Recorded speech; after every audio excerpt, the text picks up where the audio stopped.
আসসালামু আলাইকুম রহমতুল্লাহ ভিউয়ার্স, কেমন আছো? আশা করি সবাই ভালো আছো, আমিও ভালো আছি আলহামদুলিল্লাহ।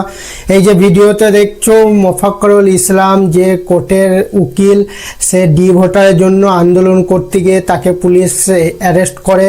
এটা খুবই একটা নিন্দনীয় ব্যাপার যে ভালোর জন্য আন্দোলন করতে গিয়ে, সমস্ত মানুষের ভালোর জন্য আন্দোলন করতে গিয়ে মমতার পুলিশ সিআইডি দিয়ে অ্যারেস্ট করাই খুবই একটা নিন্দনীয় ব্যাপার। এটা হুমায়ুন কবির বলছে, হুমায়ুন কবিরের মুখ থেকে শোনো কি বলছে, যে খুবই একটা নিন্দনীয় কাজ করেছে।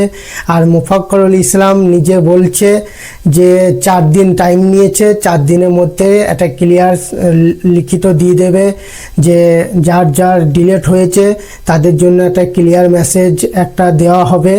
তো 4 দিন সময় নিয়েছে, মোফাক্করুল ইসলাম নিজেই বলছে। আর এই যে কাজটা করেছে ভালোর জন্য করতে গিয়ে অ্যারেস্ট হতে হয়েছে মোফাক্করুল ইসলামকে, খুবই একটা দুঃখনীয় আর নিন্দনীয় ব্যাপার।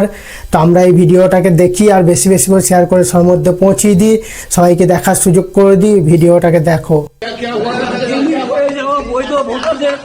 আন্দোলন চলবে, ডিলিট হয়ে যাওয়া ভোটার যতক্ষণ না উঠছে বৈধ ভোটার, আন্দোলন চলবে। তোমার কি কারণে হয়ে যাওয়া ভোটার যতক্ষণ না উঠবে ততক্ষণ আন্দোলন চলবে। ভারতবর্ষ জিন্দাবাদ, ভারতবর্ষ জিন্দাবাদ। হাইকোর্টের উকিল মোফাক্করুল ইসলামকে গ্রেপ্তার করা হয়েছে, কি বলবেন? সম্পূর্ণ রাজনৈতিক চক্রান্ত, কারণ মোফাক্করুল ইসলামকে ফাঁসানো হয়েছে, মুখ্যমন্ত্রী নিজে ফাঁসিয়েছেন। কারণ যদি মুথাবাড়ি কাণ্ডে সে থাকতো তাহলে তাকে মুথাবাড়ির পুলিশের ওসি কেন গ্রেপ্তার করলো না, ওখানকার এসপি কেন গ্রেপ্তার করলো না, কেন তাকে ওই নর্থ বেঙ্গলে একটা এয়ারপোর্টের কাছে সে তার অ্যাডভোকেটের কাছে যাচ্ছিল, সেখান থেকে তাকে সিআইডি গ্রেপ্তার করলো। এটা পুরো প্ল্যান, মুসলমানদের ভালোবাসার নামে মুসলমানদেরকে দমন করার নীতি নিয়ে মমতা ব্যানার্জি চলছে। এর খেসারত মুসলমানরা আগামী ভোটেই মালদা সহ গোটা বাংলার মানুষ মমতা ব্যানার্জিকে দিবে, মুসলমানরাই দিবে। এ ধরনের নিন্দনীয় কাজ, এটা আমি চরম নিন্দা করছি। মুখ্যমন্ত্রী এই ধরনের চক্রান্ত বারবার মুসলমানদের বিরুদ্ধে করেন। তাই যেহেতু মোফাক্করুল একটা ভালো বক্তা, সে ন্যায়ের পক্ষে লড়ে, মুসলমানদের হয়ে কথা বলে, তাকে গ্যারেজ করে মমতা ব্যানার্জি নিজের পায়ে কুড়ুল নিজে বেঁধেছে। হিন্দুদের ভোট দিতে হবে, কারণ বিজেপি হিন্দুত্ব করছে, মুসলমানরা সরে আসছে মমতা ব্যানার্জির কাছে।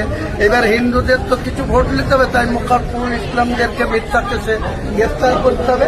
এই কটা দিন করে নিক, 4ঠা মের পরে প্রাপ্তন হয়ে যাবে, সেদিন সব উড়ে বালি। যিনারা আমার ভিডিও দেখছেন, আপনারা আমার ফেসবুক পেজটাকে ফলো করে পাশে থাকুন। আচ্ছা, এডিএম সাহেব কি বললেন? এডিএম সাহেব 4 দিনের সময় নিলেন। 4 দিন পর সুজাপুর কালিয়াচকের মানুষের যে সমস্ত ডিলিট হয়েছে বা যাদের অ্যাডজুডিকেশন দেখাচ্ছে, এই 4 দিনের মধ্যে সেগুলোকে নিষ্পত্তি করে ফ্রেশ রিপোর্ট সাধারণ মানুষের কাছে তুলে দিবে।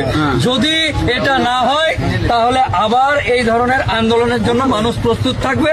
এবং এডিএম সাহেব 4 দিন পরে এখানে এসে কতটা কি এগোলো না এগোলো এসে তথ্য দিয়ে যাবে।